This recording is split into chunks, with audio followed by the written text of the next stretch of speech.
is continuing to speak to Mother Devavati. We can see how Lord Kapila, when he is talking with his command, authoritative. He is declaring that I am the Supreme Person. Although he has appeared in the form of a sage, Lord Kapila, but he is Lord Krishna himself. Same Lord Krishna, when he was here, in Bhagavad Gita also we see when he speaks with that command and authority. He directly declares, there is no one above me, there is no one superior than me. And here also is my Adhyakshaya Prakriti. Prabhupada is referring this under my direction. To say that, there has to be so much of authority behind it. And with the kind of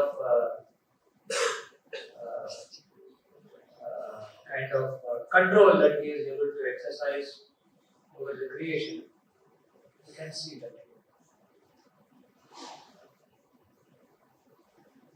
Although Lord Krishna also appeared, he accepted a mother. But same Krishna, when he instructed like a supreme person to Arjuna. Arjuna was not aware that Krishna is supreme initially. But in another context here, same Lord is speaking to Mother Devavati. Mother Devavati is fully aware of Krishna's position as supreme, that his son is actually supreme personality of Godhead. So that is the difference we see here. In both the cases, he is establishing his supremacy, that he is the supreme Lord and no one is above him. But here, Lord Kapila appeared as a sage. He came to establish he came for a very important purpose. What is the purpose of Lord Kapila's appearance? He came to establish a profound Sankhya philosophy, Sankhya Yoga,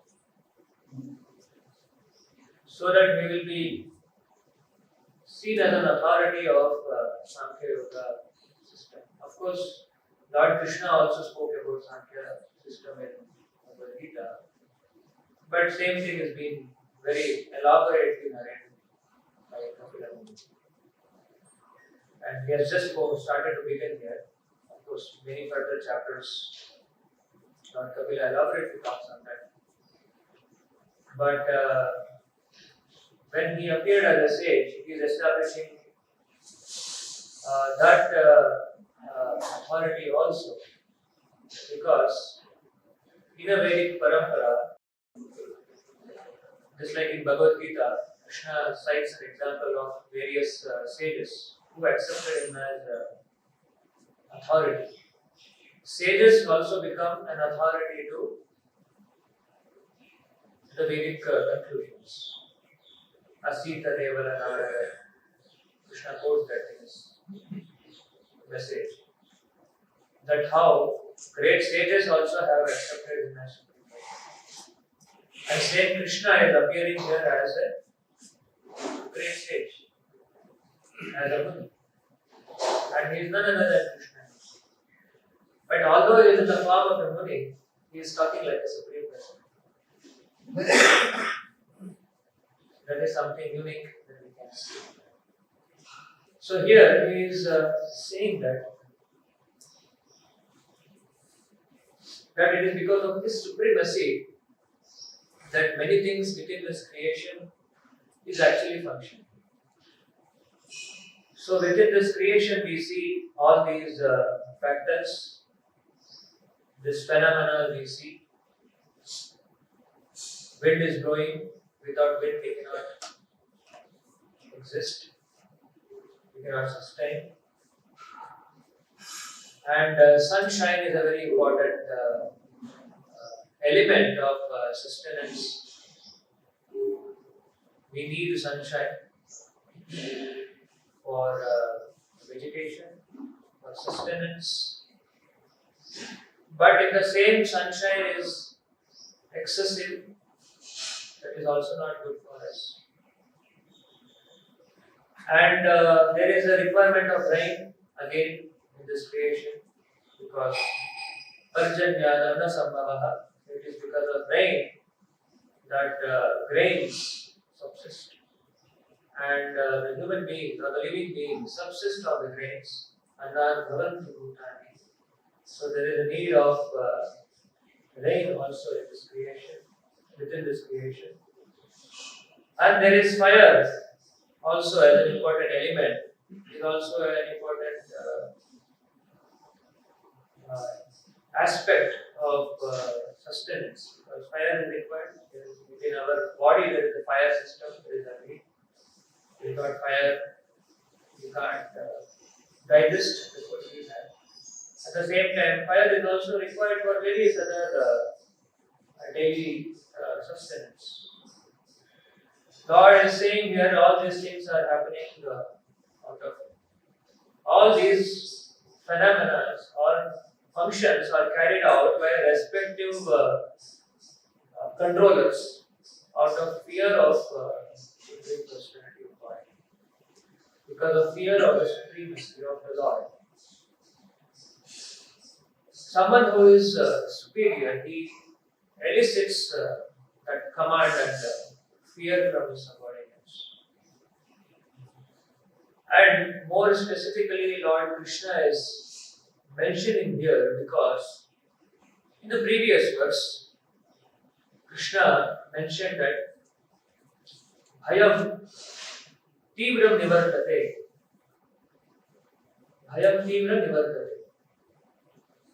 It means Krishna is saying that one can cross over the horrible fear of this material existence. The horrible fear of material existence means the birth and death. That is the most fearful thing that one can experience within this creation. The terrible fear of birth and death can never be forsaken by anyone who resorts to any shelter other than mercy. Na anyatra mad bhagavataha pradhana purusha ishvara. How he is superior? How he is supreme? Pradhana purusha ishvara. He is a controller of both pradhana and purusha also. Atmana sarva bhutana. He is the soul of he is the supreme soul of all the souls. And anyone who takes shelter of this personality, who is the controller of the Purusha and the Ishwaras, and who is the soul of all spirit souls, Kapila Deva assures that Bhayam Tivram Nivartate. He will be freed from the terrible fear of birth and death. So, this Bhaya is a common thing that everyone experiences within this material world. Ahara Bhaya Nidra Maitunam Sama Pashunanam. So, not only eating, sleeping, and defending, but also the state of defense means actually fearful. We defend because we are afraid of things. There is a fear of existence. There is a fear of failure. There is a fear of insecurity. Fear of feeling inferior. So, like that, constantly the living being within this creation experiences the state of, undergoes the state of fearfulness. And this is common not only among human beings. We know we are experiencing ourselves how much we are fearful. But even animals are also fearful of. So the element of being fearful, the bhayam, is always there, associated with anyone who is living within this material creation. We see animals also, they are very fearful. We have many dogs in this campus. So, it is always, we can see that it is always under fear that who will come and take me. And the pigeons, we have seen enough of their presence here. So, they are always fearful. Who will come and attack me? We see sometimes cats also in this campus. So, they are also fearful. Who will come? Will the dogs come and catch me? So, like that, everyone in this creation is always fearful. Fear of death is the ultimate of all this. And Prabhupada says that this fear is because of our consciousness, when it is predominantly absorbed on secondary elements. Bhayam dvitiya abhiniveshatahasya. Bhayam dvitiya abhiniveshitaha. We have invested our consciousness on something which is dvitiya. And this body is considered as dvitiya. And when someone's consciousness is invested on his body, and now instead of, so to say, supposed to be actually invested on the spirit, but instead invests its consciousness on the body or anything connected to that body, so hence the living entity is always is accompanied with the state of fearfulness.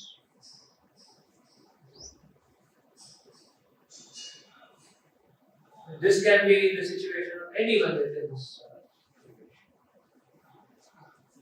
Suppose if there is a cyclone, suddenly, if there is an excessive rain, so we are continuously, we get very afraid. Sometimes if it rains very heavily with a lot of thunderstorm, and the kind of the sound that comes out of thunder, it instills fear within our heart. It shatters our heart forever. Few days back there was a big blast in Delhi. Some cylinder exploded, and it is said that the cylinder, when it exploded, some gas station or something. So at least 2-3 kilometers, the sound was very good. Window panes, the building got shattered. So you can see. So that brings fear in the heart. So everyone starts running here and there in search of safety, in search of a safe place. So that fear is always associated with someone who is invested his consciousness on his body. And all these factors which is referred here in this verse, Surya or rain, they all instinct fear in our hearts. If there is an excessive heat, it brings fear in our heart. Few days back, someone was talking to me that how this is supposed to be Sharad Rutu. Sharad Rutu is supposed to be little pleasant. There should not be any heat as such. But we are experiencing still heat. Although there is sometimes rain associated with that, but still it is very hot. The atmosphere is not supposed to be such hot as it should be in the Sharad Rutu. So it inflicts a lot of pain,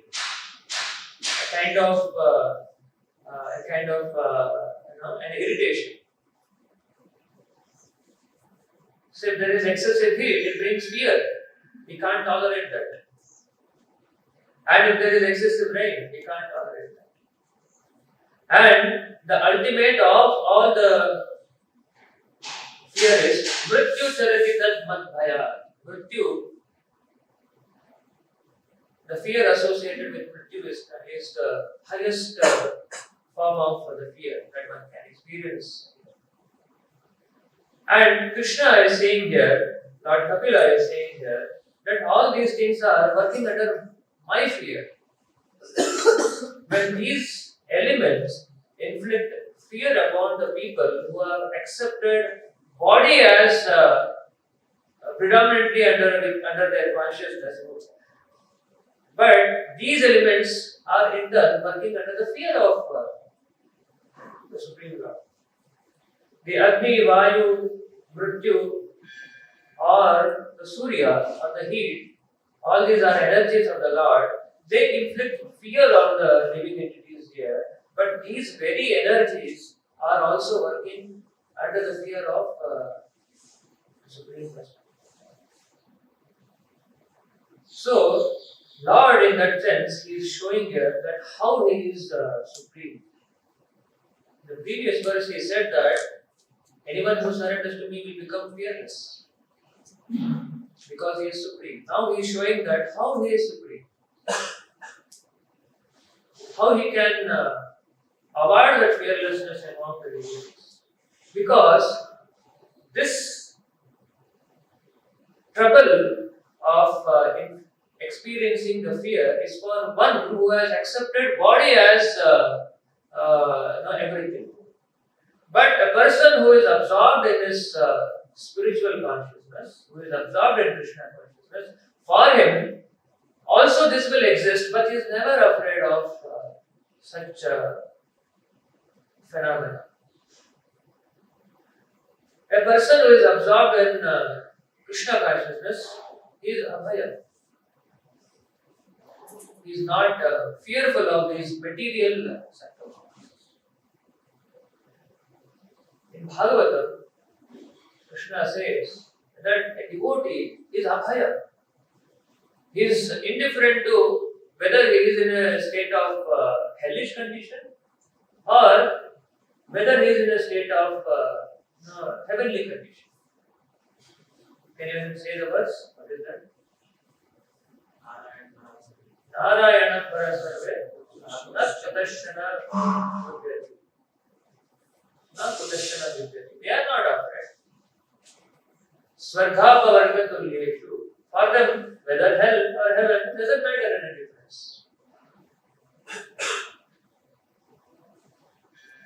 Just like the same example, someone was sharing that it was very hot, it is inconvenient, very heat. But devotees, in spite of all the circumstances, they tolerate. Although they may be also experiencing the similar kind of circumstances, they will experience, they will know, they are sensing. But yet they are still determined to execute their devotional service. Because Krishna says, this is a duality, this is a feature of duality that is existing within this creation. For them, for devotees, it doesn't matter. Lord is saying, is giving the comparison of the hell. Hell is what? There is no light, there is a lot of tamoguna there, lot of painful circumstances and situations there. Very aghori place to live. So, to that extent of hellish kind of life also doesn't disturb a devotee. Just like Narada Muni is, sometimes he is in hell, sometimes he goes to heaven. Wherever he goes, he is interested in one business of preaching Krishna consciousness. Similarly, we see in the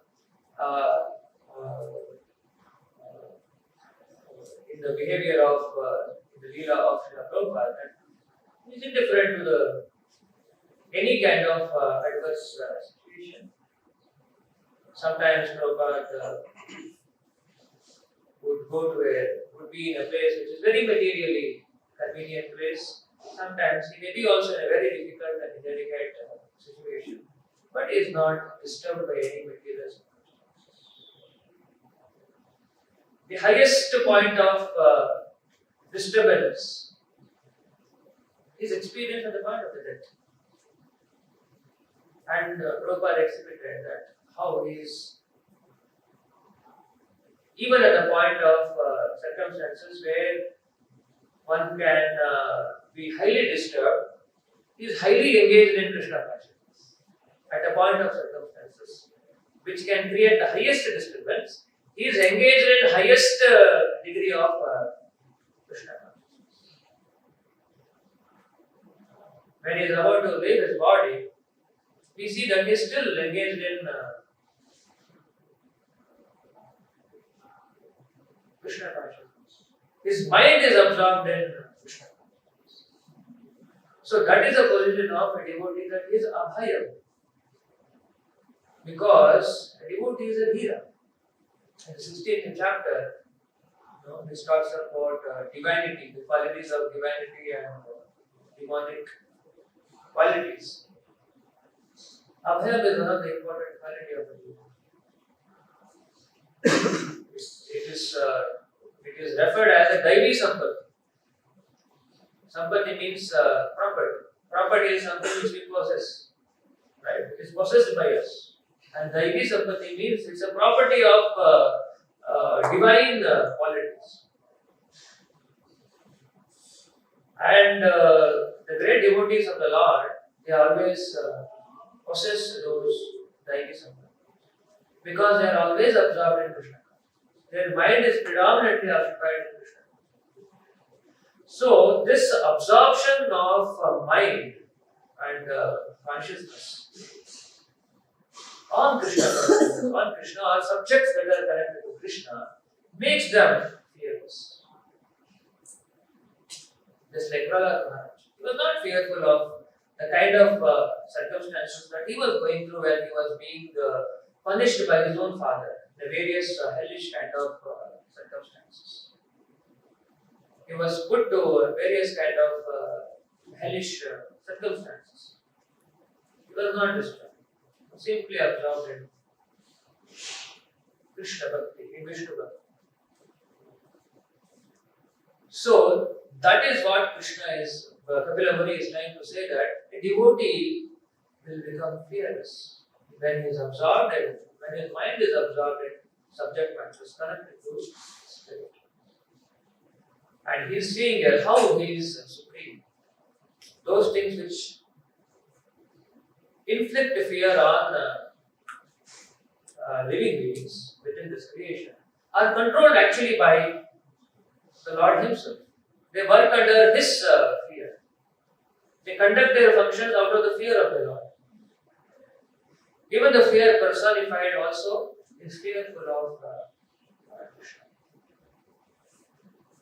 So, that is the important thing that we can see here. All these phenomena are happening within this creation. And Prabhupada says here that all these are happening under the direction of the Supreme Personality.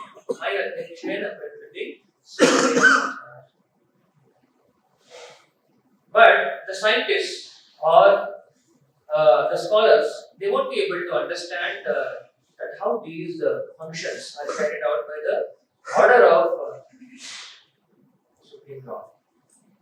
Because they get stuck up with the immediate cause of the creation.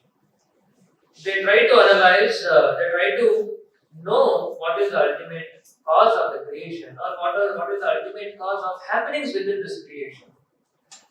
But they land up in understanding the cause and effects within this creation as the ultimate cause of this creation. Say, considering the same example, that the wind blows by the direction of the Lord. When there is a huge wind, there is a whirlwind. And sometimes in the ocean we see the waves in the ocean rises so high that tides will be as big as sometimes 20 meters, 30 meters, 50 meters. Say when tsunami comes, we see how the tides are so high, and scientists start analyzing what is the cause of this phenomenon. So they will find there is an epicenter, there is an earthquake, so the epicenter was in the ocean. So because of there is an agitation, and because of there is a huge tide, so the earthquake, an earthquake happened because of some change of platelets within the crust of the earth. So they try to get lost in the causal analysis of cause and effect that is happening in this creation, and they conclude this as that. They will not be able to understand the control that is there behind this all phenomena. So that's why Krishna is declaring that my attention is happening because of my direction. It is not independently acting. In Brahma Samhita also, Lord Krishna says, Lord Brahma says, Shrishti Sthiti Pralaya Sadhana Shakti Chayeva Yasya Bhuvanani Bhugatya. Shrishti Sthiti, the functions of Shrishti Sthiti and Pralaya, that is happening within this creation. There is creation, maintenance and destruction. It is constantly happening within this creation. And Krishna says, or Lord Brahma says, that it is sadhana shakti. It is out of my intervention. These things are happening. And the nature, the Prakriti, is carrying out these functions out of my direction. She is not acting independently. Chaya eva yasya bhuvanani bhugatya. Chaya means shadow. A shadow doesn't have any independent existence. Chaya is always dependent on its the form or an object. As the form moves, the shadow also moves. As the form stops, shadow also stills. If I move my hand, you can see my shadow here moving. So it will not, the shadow will not move on its own. It is totally dependent on the form, the movement of the form. So that means it cannot act independently. Similarly, the Prakriti, the nature, is also considered as a shadow of the Supreme Lord, and it cannot function on its own without direction of the Supreme Lord. And it executes the function, this Prakriti executes the function out of the fear of the Lord. And here Lord Krishna is saying continuously, Mat Bhayat, Mat Bhayat, Mat Bhayat, everything is out of my fear. A person who is having that superior stature, he brings that kind of command, and out of fear, subordinates execute their work. And they give, and the Lord gives fearlessness. Someone who is supreme only can give fearlessness.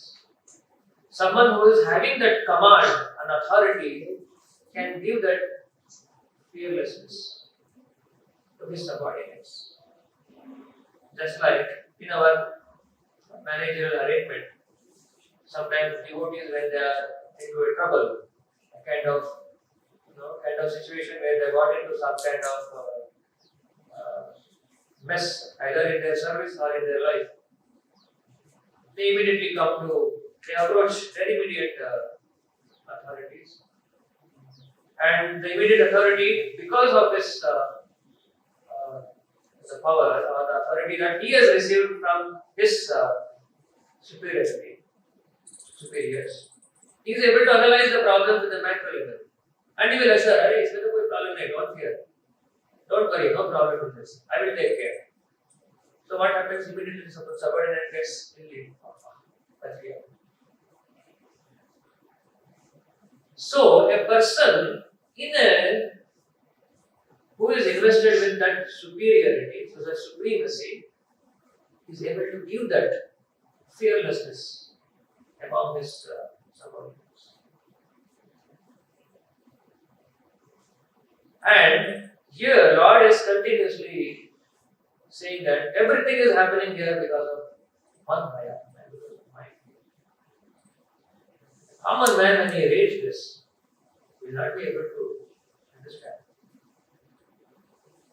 Because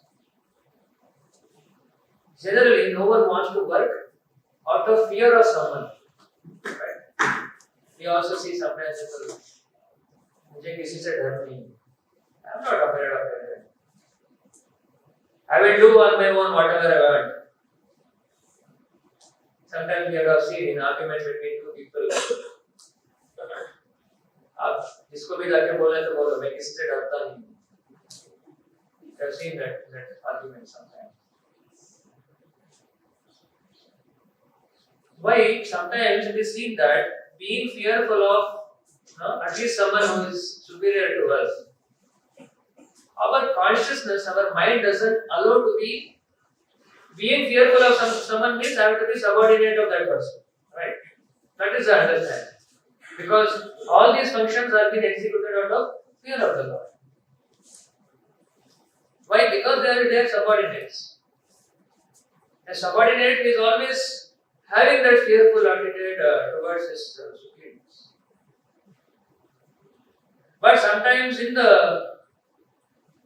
just like there are many examples where the demigods who are supposed to be, sometimes, they forget that they are actually subordinates to Lord. They are not independent.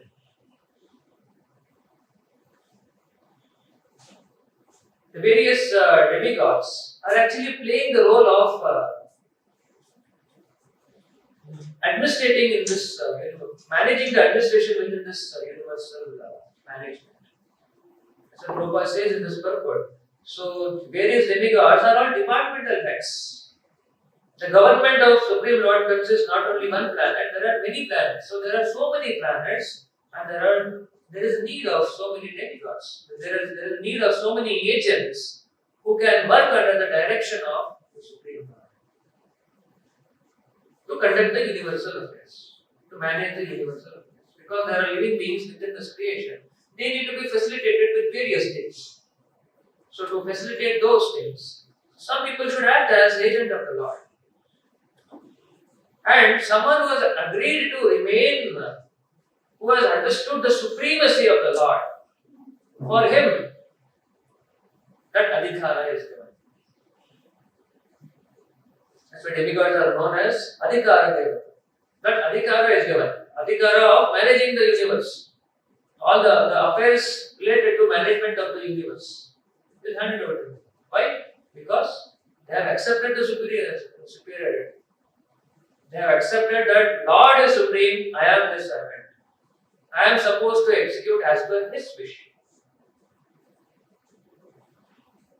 So the demigods have that piety, having accepted that supremacy, they have given this role. And as a master, having accepted a master, one should work as per his directions. And the master has some expectations. How you should work. In what consciousness you have to work. And if he doesn't work as per that expectation, sometimes there will be chastisement also. He will be chastised. The demigods may be also chastised sometimes. They will be chastised for not following the supremacy of the Lord. Just like within the state government, within the affairs of the conduct of government, if a citizen doesn't accept the supremacy of the government, he will be forced to accept that. He will be chastised. So there is a fear.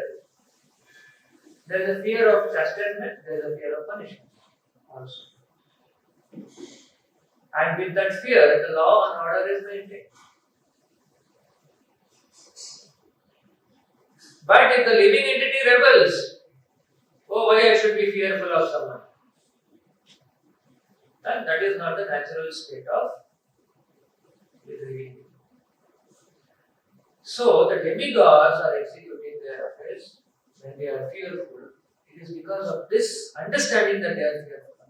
It is not that Lord is trying to make his subordinates as a slave and give him and instinct in them the kind of fear in them, always put them under a fearful state. In this material world, it gives a rasa for someone who is fearful of it. say a minister, if he knows that his subjects are fearful of him, he feels proud about that. You see, so many people are afraid of me. उनको देख के डर लगता है.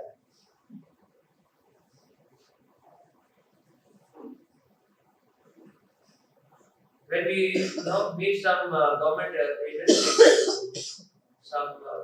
we want our things to get done. We request them, "आप थोड़ा बोल दीजिए ना मंत्री साहब को." नहीं मुझे डर लगता है, नहीं बोल सकता. And minister feels they have that rasa. There is a rasa in eliciting a fear from the subordinates.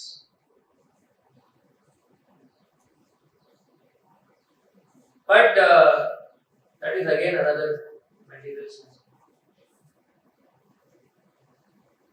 But Supreme Lord, when he is eliciting that fear from the subordinates towards his supremacy, it is out of that relationship of master and servant. Because Ekala Ishvara Krishna, there is only one master. All are servants. Rest all are servants.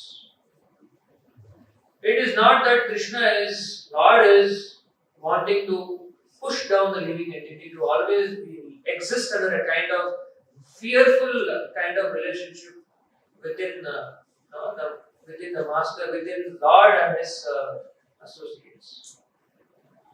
There is a fear, also there is simultaneously a love.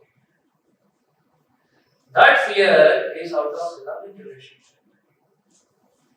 That is naturally arisen because of that devotional relationship. That is not the kind of fear that we see among the subordinates, a material subordinate to his material master, that we see in this world. A material master cannot give fearlessness to his devotees, to his subordinates. Although there is a sense gratification, he is so much enthusiastic to experience the rasa of seeing his subordinates being fearful to him, but he cannot inflict fearlessness in his heart towards the highest ultimate fearful situation that is in form of death. No material master within this creation can give that abhaya to his subordinates. So that's why Krishna is a real master. He is a supreme most authority within this creation. World may be functioning because of out of fear of him, but at the same time, that supreme master who can elicit fear from his subordinate is also able to inflict fearlessness within his devotees, provided if they surrender to him. Krishna says, "Ma shuchaha," don't fear. The same Lord who is able to bring fear from the subordinate is also assuring, don't fear.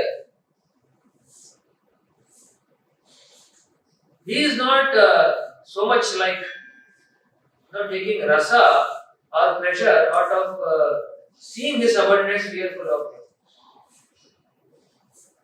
On the contrary, if he sees someone is fearful of him, he takes, वैसे डरता है ना, ऐसे रहो. And if you see sometimes people not fearful, सब डर निकल गया. आजकल तुम्हारा डर निकल गया, बहुत बोलने लगा. So we have seen that, right?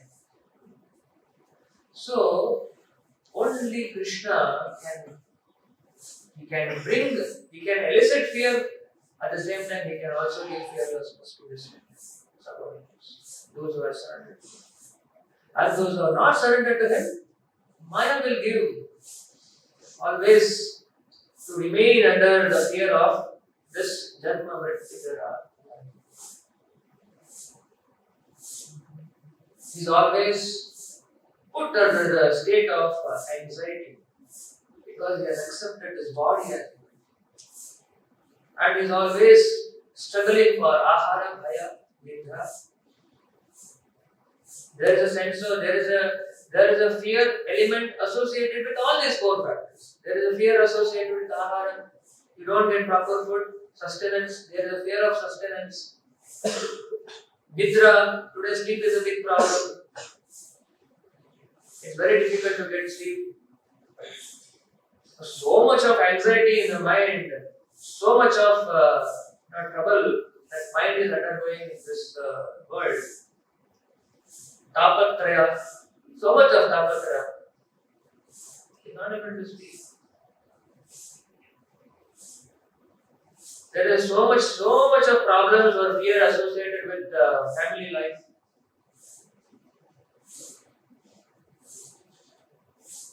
People will become insecure. If there is no children, there is another insecurity. Who will take care of me at the end of my life?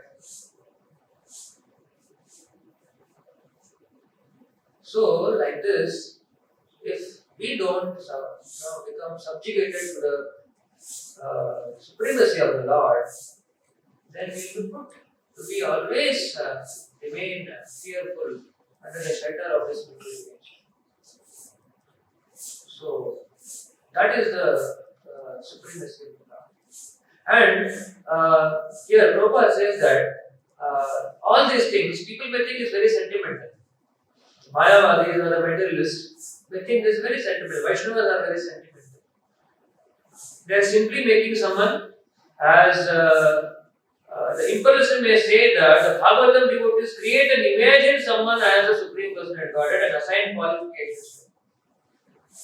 Simply imagine someone and assign some qualities and make him supreme and become sentimental about that. But Prabhupada says here that it is not a sentiment. There is a very authority. The scripture says, Eko bahunam vidadati kaman.